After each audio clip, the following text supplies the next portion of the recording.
Shalom Aleichem, and welcome to Shark Tank. My name is Yaakov Wolf. Shark Tank is a podcast about the challenges and opportunities of being a Ben Torah in the workforce. The following is a recording of the second ever Shark Tank live event, a Shiur and Q&A with Rav Twersky, Rosh Yeshiva of Yeshiva University. The Shiur took place in Kilat Ha'ilah in Ramat Beit Shemesh. The Shiur was sponsored Le'ilu Nishmas, my brother-in-law, Eliyahu Moshe Shlomo ben Shimon Eitan Zimbalist, who was killed fighting in Gaza. It's also sponsored in honor of the soldier Binyamin Ber Ben Chana. He should have continued strength and a refuah shlema. I would like to remind our listeners about the Quiet Shark Tank WhatsApp group. On this group, we share new episodes, upcoming events, and other interesting projects and initiatives that we're working on. The link is in the show notes.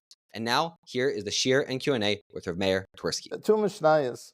There's a mission of this Perek Beis, Yafet Talmutorim Derech Eretz, Sheyegia Shnehem Ashkach Ozaven.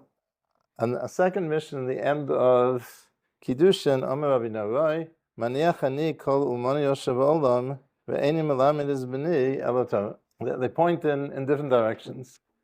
It would seem clear, again, immediately it's clear that the answer is that we're talking about different groups. But more pointedly and more precisely, the Mishnah in Ovis is formulated as a halacha, as a din. Yafet Talmud Torah Derech Eretz. Rabbi Narai's lashon is sort of a very, he's expressing a personal, what he's going to do. And what therefore the Chor is clearly indicated is that the Mishnah Perkei Avos is telling us what most of us are supposed to do. Most of us are supposed to have that combination of Talmud Torah and Derech Eretz. That is the blend of Yegia Shnehem Ashkach Ozaven. Rabbi Narai says, okay, for whatever reasons, there are certain individuals for whom a different program is appropriate, and therefore he doesn't say it as a halach. He says, in terms of my son, this is the way I'm being mechanech my son.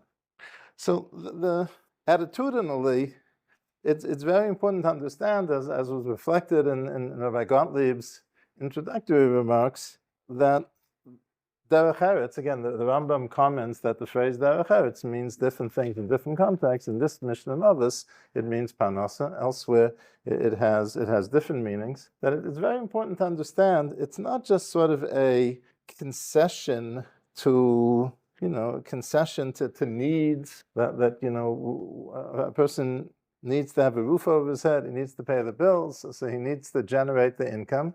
It's very much a lechatchila part of the plan. That Yafet Talmud Torah Derech Eretz Sheyegia Shnehem Ashkach Ozaven.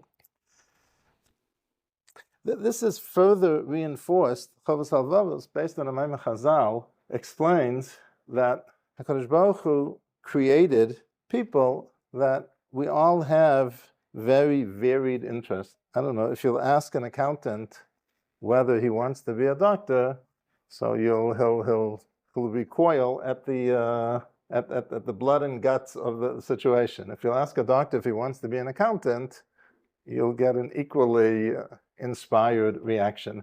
And the Chovos Halevavos, again, based on the Maimon Chazal, says that HaKadosh Baruch Hu designed the people that way, because this way all the needs of society will be met. If we all have the same interests, if we all have the same predilections, so then you'd have a glut in one profession that's needed, and other professions would go unmanned, unstaffed. And Memela, this also reflects how it's a lechatchila part of HaKadosh Baruch Hu's blueprint, that HaKadosh Baruch Hu provided, again, for this variety of interests and abilities, so that all the various professions that are needed for society to function and to flourish will be manned.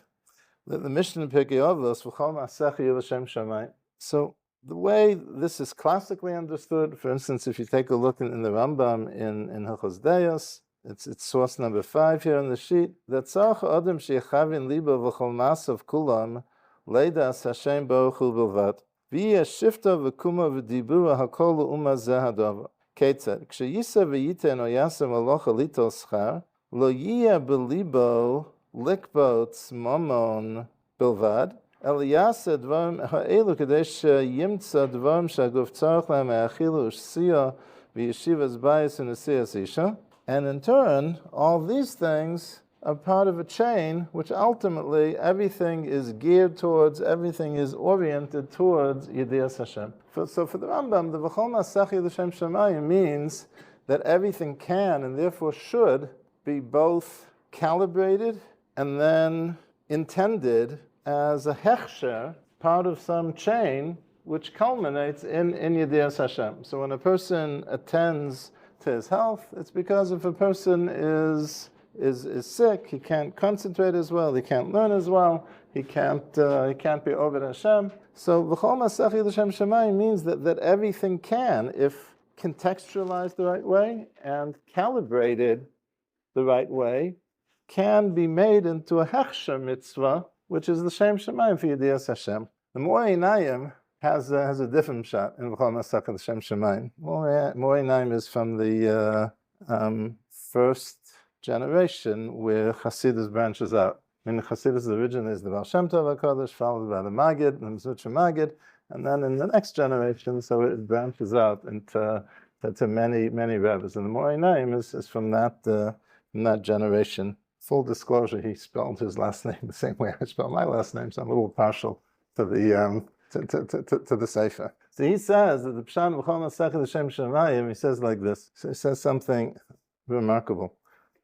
Istakol b'araiso b'alma. The Torah is the blueprint for the world. Right? So the same way an architect draws up plans, and then the contractor works off of those plans in building the house. So Kaviyach, that's what HaKadosh Baruch Hu did. HaKadosh Baruch Hu first has the Torah, and then Istakol b'araisa u'bar alma.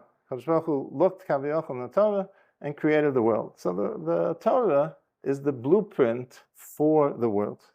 But the Torah, so again, when you draw up plans, so you draw up plans for the optimal way that you want the building to look, right? You don't draw up plans with, we'll have the leak in the roof over here, and we'll have the outlet that doesn't work over here. So the plans are for what's optimal. But the Torah, again, without any disclaimer that things were evolved in a way that wasn't supposed to happen, the Torah talks about v'chisimku mimkol amisecha okono miyad amisecha. Part of the Torah's blueprint, the Morei Einayim says, is that people are going to be involved in business, and again, business as representative of parnasa, and he says, and that's the pshat v'chol masach Yedushem Shemayim. It's not only that it can be contextualized and calibrated so that it's a hechsher for avodas Hashem, that it's a hechsher for Yedias Hashem. No, but this is living the Torah. This is implementing the Torah. That's what it means. V'chol masach Yedushem Shemayim. That anything which is part of the blueprint of the Torah for the world, so that inherently and intrinsically has a dimension of L'Shem Shemayim. It's not only through how you contextualize it and how you calibrate it. There's something inherent and latent because he's Istakol b'araiso b'alma. It's an extraordinary pshat in the V'chol Masach Yedushem Shemayim. It's not something that's superimposed by your kavanas, but it's something that's inherent because that's the implication of Istakol b'araisa u'bara alma. In this context, I just wanted to review the famous Rambam in Hilchos Shmita v'Yovel. You're all familiar with it, but let's review it for a moment. V'lo shevet Levi bilvad, in the previous halacha, the Rambam described that even though shevet Levi doesn't have a chelik in Eretz Yisrael, so they can't work the land and generate income that way, but HaKadosh Baruch Hu awarded them the matnos for the Kohanim, matnos Gehuna, for the Leviah, matnos Leviah, and they're supported that way. Hashem chalkom v'nachalosam. And then the Rambam famously continues, V'lo shevet Levi bilvad, el kol ish v'ish mikol boi ha'olam asher nodva rucho oso, v'hevino mado'o lihibodel, lamod lefnei Hashem, l'shorso u'la'ovdo l'deos Hashem. And now, paraphrasing from the Pasuk in Koheles, v'holach Yosha k'moshe osohu ha'elokim, ufarak me'al tzavoro ol ha'chishvonos harabim asher bikshu b'nei ha'adam, harei ze niskadesh kodesh kadoshim, V'yeh Hashem chelko v'nachaloso la'olam ul'olmei olonim, v'yezake lo ba'olam hazeh dova hamaspik lo, k'mo shezika la'kohanim la'leviyim. Harei David HaMelech, Harei David Olav HaShalom, Omer, Hashem minas chelki v'chosi, ato tomich goreli. So the way this Rambam is conventionally understood is in light of the Machlokes Rabbi Shmuel and Rabbi Shimon Bar Yochai in the beginning of the 6th parak in Maseches Brachos, that Rabbi Shmuel says, "V'yomer sefer Torah zeh mipicha yochel dvarim kichsaven Talmud loma v'asafta deganecha hanheg v'hen minach derech eretz." And Rabbi Shimon Bar Yochai says, "Efsha adam chorish b'shas charisha and zoreh b'shas zriya and kotze b'shas ksira is Torah mata he'oleh." And that the Rambam is here, then the Gemara concludes that Harbe Asur Rabbi Yishmael also b'yadon and Rabbi Shimon Bar Yochai below also b'yadon. Those who, the majority, the approach of Rabbi Yishmael is the one that they succeeded with, not that of Rabbi Shimon Bar Yochai. So the way this Rambam is generally understood is that this is the Rabbi Shimon Bar Yochai option. That's I think the way this Rambam is generally understood. But then there's a major question on that understanding, and that is, if you look in the previous source number 3, in Hilchos Talmud Torah, Kol Hamesim Al Libo Sheyasok BaTorah V'Lo Yasem Alocha V'Yispanis Ben Hatzdaka V'Zechilas Hashem U'Bizas HaTorah V'Kavem U'Or Hadas V'Gorem Roa La'atzma V'Notel Chaim Min Olam Haba. I don't know, one of those phrases was a knockout punch. One after another. There's nothing, no equivocation here. The Rambam's not equivocating. If the Rambam holds that Reb Shimon Bar Yochai is an option, and maybe as is mashma from the Gemara only for a miyut, so why doesn't he say so? Why is it only when you get to the end of Sefer Zrayim in Mishnah Torah that you discover? I don't know how long it takes in Rambam Yomi to get from Sefer Hamad all the way to Sefer Zrayim. It takes a long time. I don't know. So here the guy is schwitzing away at his job, and then he finally gets down to Sefer Zrayim. Finds out that he didn't have to be doing this the whole time.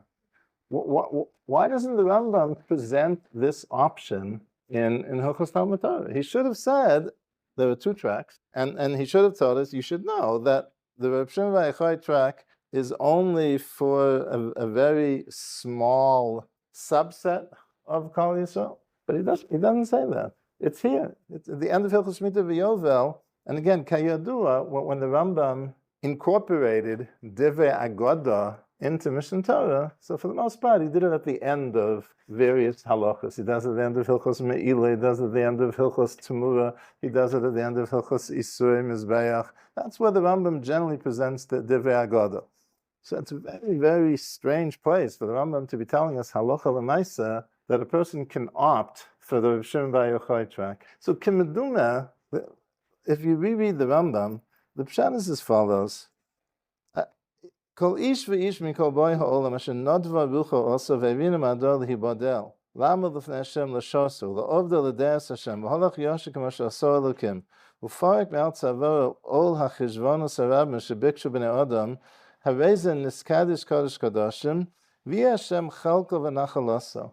The Rambam is telling us a person can't choose to be on this track. It's not a choice the person makes. A person can't be a self-anointed, self-appointed honorary member of Shevet Levi.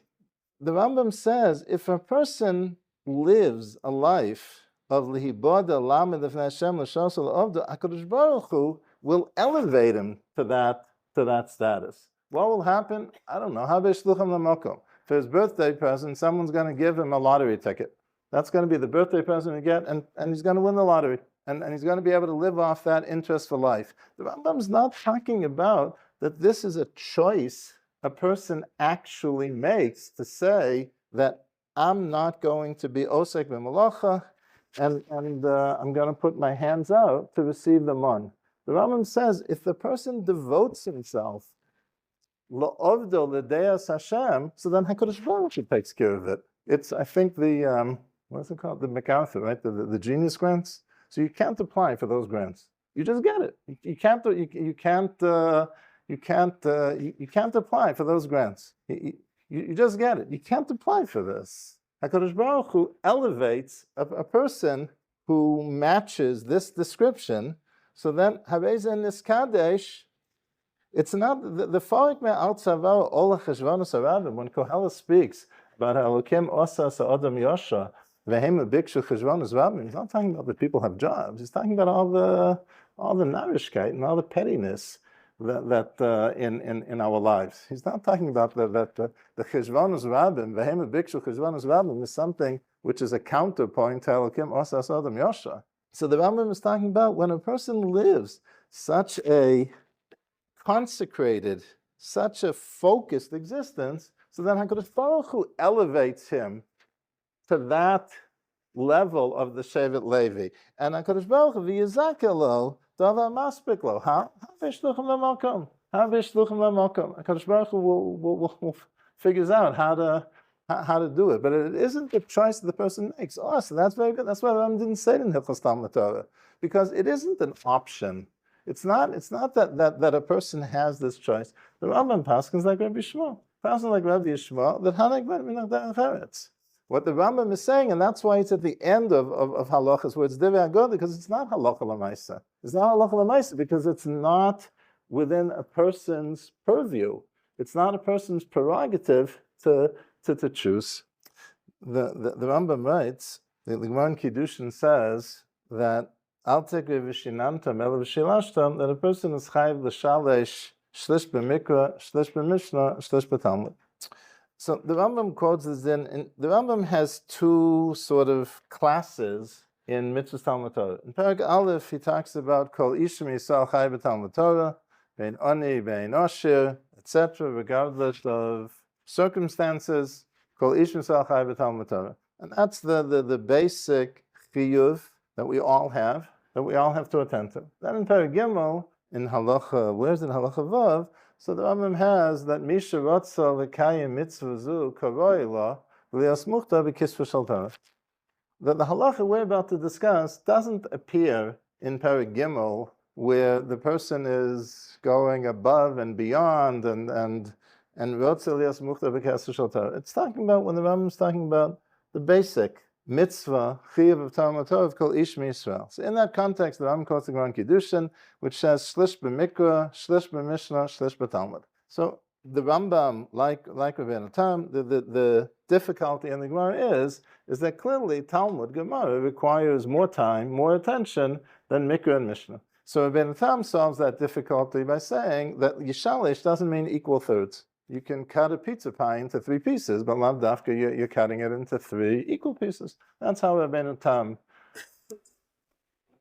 understands the Gemara. But the Rambam understands that the Olam Yishalesh means 3 equal parts. So then the Rambam says, B'med dvarim amurim, how does he solve the problem? B'tchilas Talmudo shel Adam. That this daily schedule, this allocation of time, shlish b'mikra, shlish b'mishnah, shlish b'talmud, is b'tchilas Talmudo shel Adam. I think that's the next halacha, which I forgot to write down. I think it's halacha yud beis. And he doesn't need, he's already a baki in Tanakh, and he's already a baki in Mishnah, in halacha. So then he should have some chazara system. Itzim mizumanim, he has a chazara system for halacha and Tanakh, and then yifna kol yamav the Talmud lefi rochav liba. So ksheyagdil b'Torah means when it becomes a baki. He was a big baki. He knows all Tanakh, knows all of halacha. We would say he knows Shas Bikiyas. Maybe he's been through a Daf Yomi cycle. But the Rambam there is not talking about the individual who wrote that Nodva Rucho, that Lios Mukta B'Kisva Shel Torah. He's talking about all of us. I'm not talking about right. It's not in Perek Gimel that the description of Ksheyagdil B'Chochma is there. No, he's talking to all of us. No, all of us, the Amcha.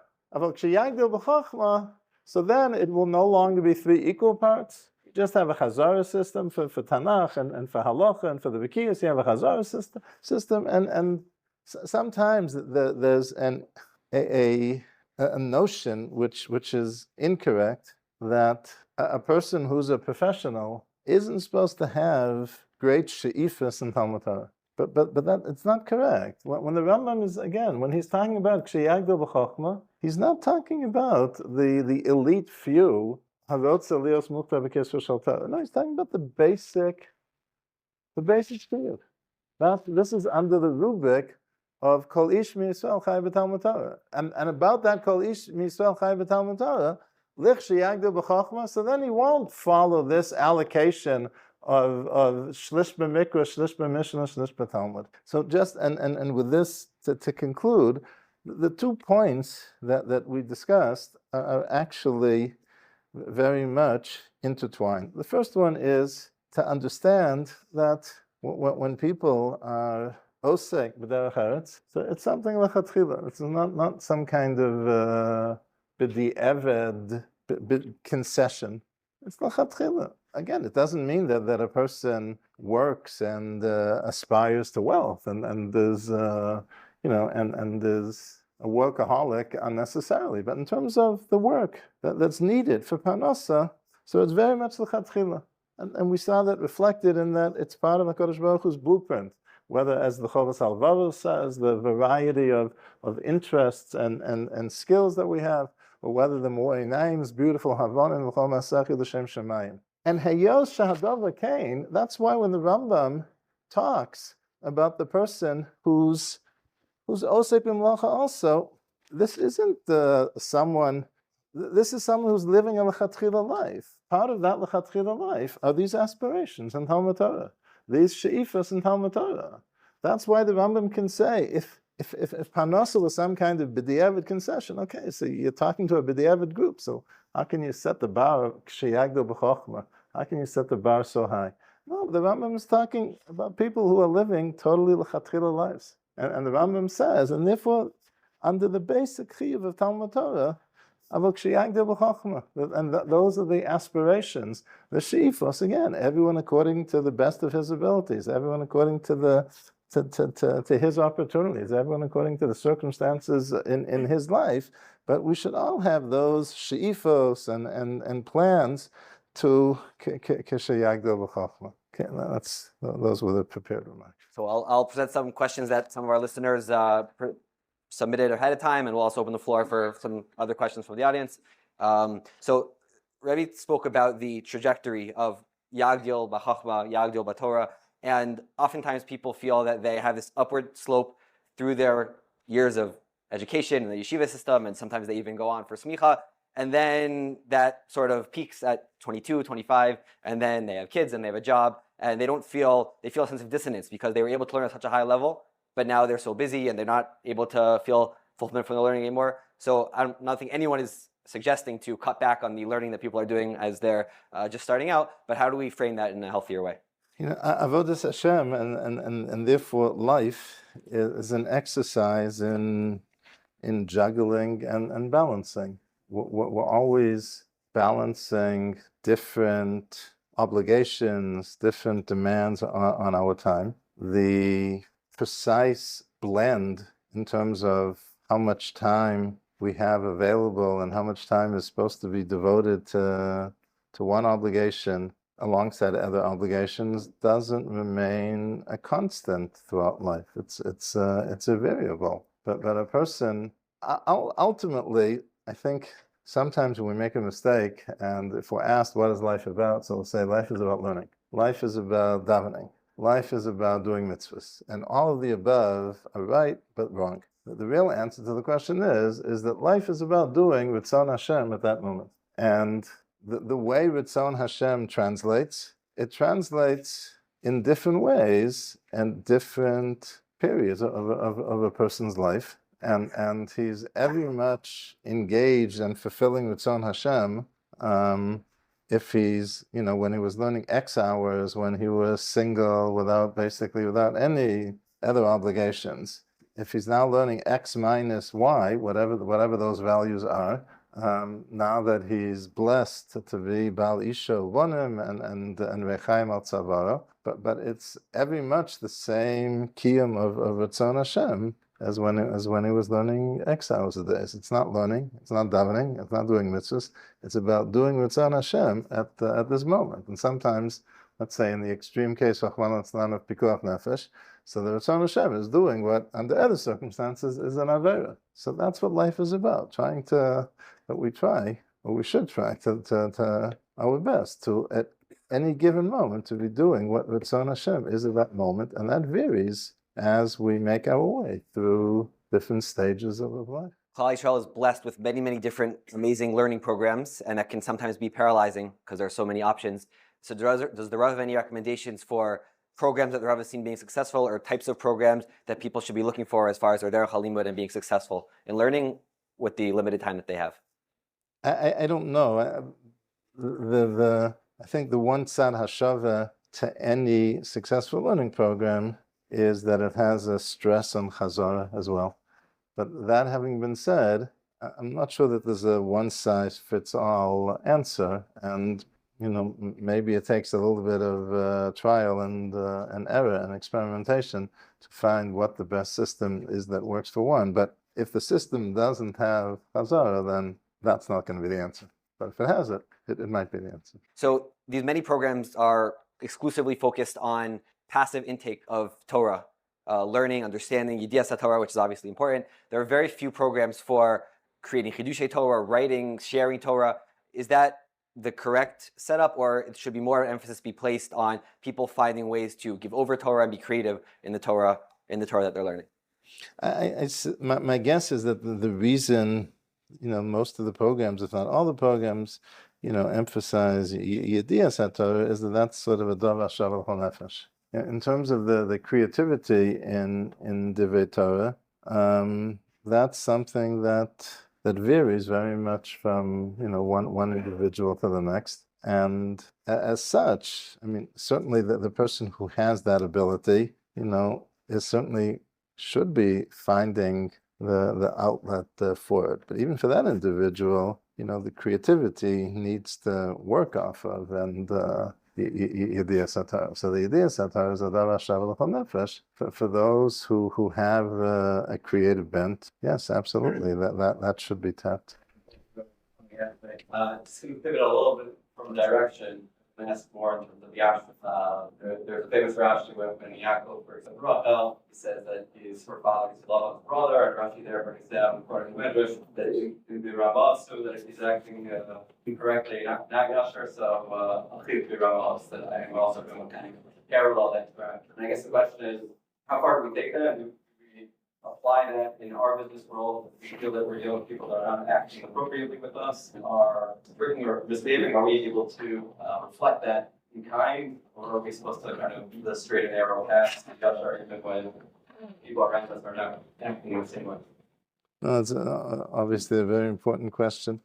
The Achani B'Ramos means that I can match his capacity for cunning, but what Lavan does with it is try to cheat, and what Yaakov does with it is he's going to build in safeguards to not allow Lavan to cheat, which is what he does by giving simonim to Rachel. So it's not that Achani B'Ramos means that we'll be partners in the business, so he's going to try to steal me blind, I'm going to try to steal him blind. We'll see who wins. No, what it means is, Achani B'Ramos is that I understand all the trickery and all the deceit that he can engage in, and I'm going to build in safeguards to block him at every turn. If I think I'm doing business with someone who's not trustworthy, I'm going to have every guarantee written in the contract, and I'm going to make sure that the money is only in escrow and isn't handed over to him until he delivers the goods, etc. I can match that capacity, and therefore I can counteract it, but not that I'm going to stoop to. Yaakov Avinu was going to keep a chalkochia about this avicha. Yaakov Avinu tells Rachel later. The Rambam cites this as the model for the honesty and integrity and work ethic that an employee has to have. Maybe just to follow up on that, is there any weight to a gray area that everyone in a certain company or organization is doing? Not something which is black and white also, but something which is maybe not so clear and everyone's doing it. Is there any weight to be makel in that way, or people should be yashar no matter what? Depending on what you mean, I'm not sure what you mean, but let's say as follows. Let's say that the culture is that everyone spends some time everyone on the job will answer a personal call on their cell phone, and will talk for 3-5 minutes on the phone. So if that's what everyone's doing, and they're doing it openly, so then it's understood that that's the minhag Medina, and it's sort of I think that the dinim choshen mishpat is that whatever is unspecified in a contractual relationship is assumed to be minhag Medina. So given that if that kind of practice is widespread, so a person is not cheating on the employer if he's, if it's a 2-hour phone conversation. So presumably, hopefully, that's not kafi minhag Medina. There is the famous line from Ben Gurion about the how many days the work week is, but assuming that so that kind of thing, yes. So then the sort of the de facto does establish the de jure, because it's minhag Medina. If it's something that people are hiding and that that the employer is unaware of, so then that's a different story. But if it's something which is done openly, that people will answer personal calls and take a few minutes, so then that becomes the minhag Medina, that you can do it. I don't think it's the minhag Medina, if, I don't know, let's say you work for a law firm, and then the law firm is charging the client by the hour, so it requires much more investigation. Is it the minhag Medina that you have a right to charge the client for an hour's work when it was really 50 minutes? So again, where it's not the case that the company is charging the client by the hour, but no, they charge by the job, and the employee has a weekly salary, a monthly salary, whatever it is.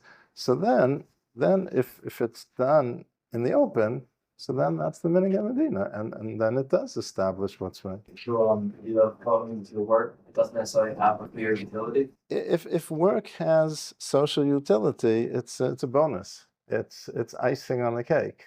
The very fact that Yafet Talmud Torah im derech eretz, the very fact that it's an honest living, is itself something which is intrinsically meaningful. If a person finds that his skill set can be applied either to something which has social utility or something which doesn't, so then all things being equal, he'll go into the field where it does have social utility, and he'll be multitasking. He'll be both doing what's intrinsically meaningful in terms of running parnasa, as well as something that's intrinsically meaningful independent of the parnasa. But if that's not where his vocational skills lie, so that's perfectly okay. It's very much important and l'chatchila, just because it honestly brings a paycheck. Regarding places living in foster homes, so like for example, Yeshiva housing prices, but how should one? I mean, I guess next all this nature is to live. Well, how should to live in a neighborhood, for example, there's less resources, less schools for their children, places, less that they feel they fit in as a shul, or abundant they feel that they can, maybe they have to harder for their family, but how, on the other hand, they might be less in the rat race of keeping up with the Jones. So how do we figure out the So as you question, very, encompassed very well what the important factors are. It could be, I apologize for the Chutz La'aretz example. I mean, it could be that, if someone would move to some godforsaken place out somewhere in the United States, that real estate prices there are really, really low, and you can have a dira noah machiv daito shel adam, but the only problem is there's no shul and there's no yeshiva and there's no. So clearly, the only what a person needs is what allows for him to live in the right community. I think it's entirely not only legitimate, but it's l'chatchila. You want to live a certain life. You want to transmit a certain masora to your children. You have a certain vision for what you want to give your children, and if that points you to a community where the cost of living is higher than it is elsewhere. So those are all necessary expenses. They're not optional expenses. LMI, you look, maybe if instead of buying, in the heart of town, maybe if you buy 1 mile further out, which is not as densely populated yet, not as much in demand yet, it's within striking range of all the yeshivas you want, and v'chulu v'chulu. So you sort of look for a kosav ashlishi to try to bring down some of the expenses, but the factors that you were mentioning are factors that do warrant incurring expense. I wouldn't. It's a beautiful thing. Again, the chutzlar's mentality. I apologize. It's a beautiful thing to give your kids a large backyard. But if that's going to make the difference between having to earn so many thousands of dollars more per year, which translates into so many more hours, at work or a different profession than one would otherwise go into, they're not going to be deprived if they don't have it. So that kind of factor, a person obviously is going to be mevater on. But to have the right yeshiva that transmits what you understand to be the authentic Masada, that's an expense. It's a necessary expense. What is very thing about this word Shiur while at work and got headphones? Is that like enables DOS? Is it able one to be paid or it's not being paid? Is it like RSI? One is listening to Shiur, the boss of Shiur, and thinks, it's not, doesn't even care about the job. Basically, the Nefesh Chaim thinks that that's the way we're all supposed to be working. But I think most of us haven't developed that capacity to be fully engaged on 2 levels. Nefesh Chaim says, he learns pshat in the lashon of Hanek B'hen Minhag Derech Eretz, that the Divrei Torah is supposed to be not Hanek B'hen in your life, that there are hours that you learn and there are hours that you work. No, in the hours that you're working, in the hours that you're learning, you also have the Derech Eretz. And most of us, either because we haven't developed that type of ability, or B, I don't know, that seems to work better, let's say for a manual profession, that maybe a person can sort of be so trained that he doesn't have to be fully engaged. That the carpenter has built the same cabinet so many times, that he sort of can be to a certain degree an automatic pilot, and it's easier to be doing 2 things at once. But many of the jobs that people engage in today, it requires tremendous ability to be able to do that without compromising the work one's doing. I don't think that's kafir minig. I would assume that's not kafir minig medina. Lu yitzuya that the person can do it with compromising the work, so he has to find out a way to do it without it being marasayin. He either has to show the boss, by the output, that nothing is being diminished. You'd have to find a way to make sure that it wasn't marasayin. But it's hard to imagine that it's relevant in too many cases. One of the challenges we have more in Israel is you're working exclusively, pretty much exclusively on the Jews who might not be Shomer Shabbos. So how far does one have to go not to send emails on Fridays or Shleif and have someone who reports to you who will, potentially might work on Shabbos if you pressure him for a deadline? How do you balance how explicit you can be not work or avoid that? So I used to have a Jewish mechanic who wasn't from, and in the wintertime, I would never take my car in on a Friday. I didn't want that extra work to be the difference between why he was working till 5 o'clock in December. Again, in the example of a mechanic, so he closes at 5 o'clock. So in the summertime, you don't have that constraint. But I think you do have to. I think you are supposed to be mindful of that, of not. Obviously, technically, you're not telling him to do it. But if you know that it's going to, if it's understandable that the pressure is such, obviously, ein l'davar sof. If he chooses to spread his work out over 7 days as opposed to 6 days, then it's not because there's pressure or really demanding. I don't know what you do because ein l'davar sof. But certainly that it should be something where there is pressure and a project is, I don't know, is due Sunday afternoon or something, and it really requires a lot of hours. So if one person will stay up all night Motzei Shabbos and will make the deadline. But obviously, someone who's not Shomer Shabbos is not going to do that. So I think you do have to be sensitive. The exact details, I certainly don't know all the galachas, if at all. The one in the back of the one. There's no question to where you're in the workplace. It's a pretty good question. Fortunately, we all know, discussed a week ago, so of course they want it's a different world. So what advice to give to young guys who are graduating and entering the workforce might be concerned? Maybe they're young, that might make a difference between getting a job, not getting a job, getting the deal, not getting the deal. Or should they get Chabad and just wear their religion on the show, or how should they navigate that? I don't say this flippantly. I don't say this flippantly, but I think one has to think long and hard. If one can no longer wear a yarmulke, obviously you're talking about chutzlaretz.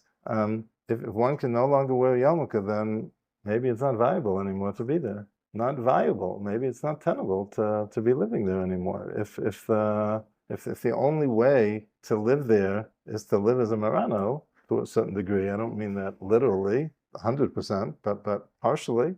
If that's the only way, if I have to be a Marano in the hospital, I have to be a Marano in the business world. So I don't know. I'm not sure if the question is whether to keep the yarmulke on or off, or if the question is to make sure that one's passport is up to date and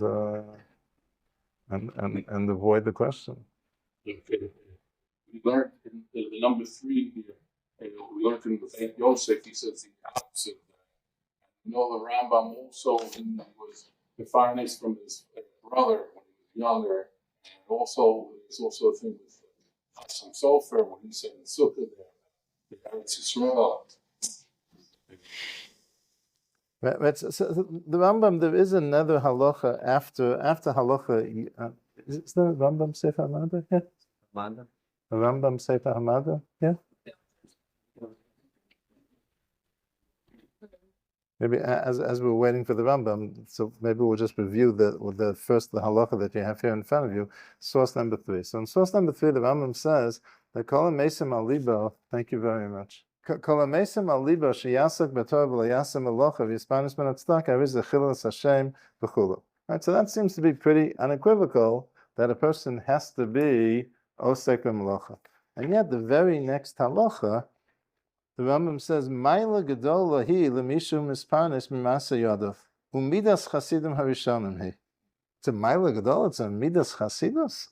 It's to avoid chilul Hashem. It's to avoid being mevaza satorah. No, halacha yud. Again, halacha yud you have in front of you. Kol hamesim aliba sheyasak b'tov v'lo yasem alocha v'yisparnes ben tzedakah is a chilul Hashem v'chulu. Halacha yud aleph. Maila gedola misha hu misparnes mimasa yadav umidas chasidim harishonim hi.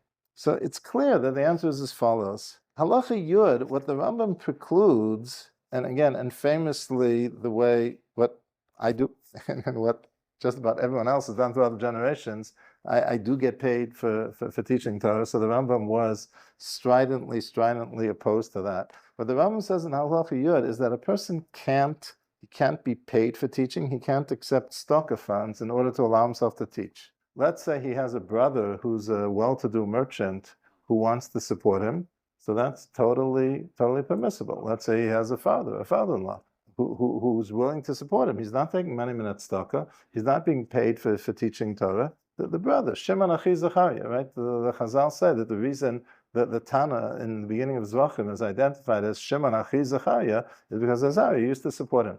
Shimon Achi Zachariah. So that was that. It was Rabbeinu Moshe ben Maimon, Achi David. That's who the Rambam was at a certain point in his life. So that's what he's referring to in Halacha Yud. No, it's Gloria Midas Chasidus if a person doesn't even accept that offer. But that the Rambam never had any objection to. That is perfectly glad. It's a big Midas Chasidus to avoid even that. Halacha Yud, the Rambam's talking about, no, it's not that he has a brother, a father, or father-in-law who very happily is doing it, but it's because he's getting paid for teaching, or he's being mismanaged at tzedakah. That's what the Rambam doesn't allow. Over there. Community and Jewish people versus non-Jewish. But you say that in terms of an employer, if you have all things being equal, is that also something to work on with Israeli company or foreign Israeli company, with all that comes along with that in terms of, maybe Kaddish Shem Shamayim in Israel, or just building up Israeli businesses versus an American employer or something like that. Is that something one should also consider if they have that opportunity? I visited the then Soviet Union once. It was already during Gorbachev, so it was, it was not wasn't what it was like in the Brezhnev era or earlier, but it was still the Soviet Union. And I met there I think it was in Minsk, a remarkable Jew. And his life's dream was to come here to Eretz Yisrael. I don't know whether it was ever realized. And he said to me, living here in the Soviet Union, he says, I won't even allow myself to buy a newspaper. I mean, he could have had other reasons for not thinking it was too worthwhile to read Pravda. But the reason he mentioned is because anything I do is contributing to the economy of this evil empire. So he wouldn't allow himself, he was a remarkable person. He wouldn't allow himself any optional expense because he viewed every optional expense correctly. He had this incredible religious sensitivity to see that every optional expense is, someone builds a factory in China, he's helping the communist government, and that's what he had a sensitivity to, and he held himself to that standard. And he wouldn't allow himself he obviously bought food, he had to live, but he wouldn't allow himself any optional expense. And Eretz Yisrael is the exact opposite of that. Eretz Yisrael is the exact opposite of that, but the one is strengthening the economy here. So it's certainly a value. Again, it needs to be balanced together with, if I work for an American company, so then, maybe I can earn what I need to earn working 30 hours a week. And if I'm going to work for an Israeli company, maybe I'm going to have to work 50 or 60 hours a week. So it's not the only factor, but it certainly is, it certainly is a value, as that remarkable Jew in Minsk understood so well. Maybe one more question. I had a quick question. It's not a quick one. Somehow it happened that outside of this moment with Shemesh Aleph, if you go one further out, so Israeli, this question of working or not working has taken a little bit different turn. And in Israeli society, the Haredis, it seems almost as a different turn. What is your perspective to Gedolei Israel, supposedly, or to a big part of Klal Israel, who is opposing or saying that you have to be oil a lot? Because in Israel, it's a reality. I understand it. In the English-speaking society, it's really different. But foreign Asian, I don't live here. But what's your perspective? Is they just got it wrong? Are they trying to just or? I think a person is supposed to understand and live by Amita Shal Torah as he best understands it. And I'm not sure I don't know how fruitful it is to speculate on why other people see things differently. As long as a person, scrutinizes his own conclusions, again, nothing that I've said this evening are my personal conclusions. The Rambams, the Mishnayos, the Ma'amar Chazals, there's no nofech mishali here. I don't know how fruitful it is to speculate. Someone asked, a listener asked that he sees that people who have their own businesses have a lot more emunah and bitachon and also koach tzedakah when they really feel that their business is a lot more totally on HaKadosh Baruch Hu. And he was wondering if being a salaried employee is an indication or conducive to a lower level of emunah, and is that a consideration that people should maybe be thinking about? The fact that a job, let's say, comes with a base salary, a person is neither, let's say, in his own business, nor is he working purely on commission. It has a base salary. It's not if it's with the wrong mindset, it can be a chesarna b'tachan. But the definition of hishtadlus is that the Rebbeinu Shalom, once we entered Eretz Yisrael and left the Midbar, the Rebbeinu Shalom doesn't send one anymore, and he wants things to go through natural channels. So the definition of hishtadlus is that it makes sense naturally. a person has an opportunity for which matches his professional interests and his skill set, and it's an umnas kala nakia, and it's a salaried position, not a chason and betochen. It's their status that most makes sense for him. If a person has the kind of personality and abilities that those jobs don't align with his abilities, his temperament, then he may appropriately end up in one of those other roles. But I don't think there's any chason. It can be, but every a person can be self-employed and think, oh, look how smart I am, and that's why I made so much money. So the wrong attitude can be there wherever. Thank you so much for tuning in to Shark Tank. If you want to take 10 seconds and help us grow the show, please hit the subscribe button, leave a 5-star review, and share this episode with a few friends. Until next time, keep on steiging, Chevra.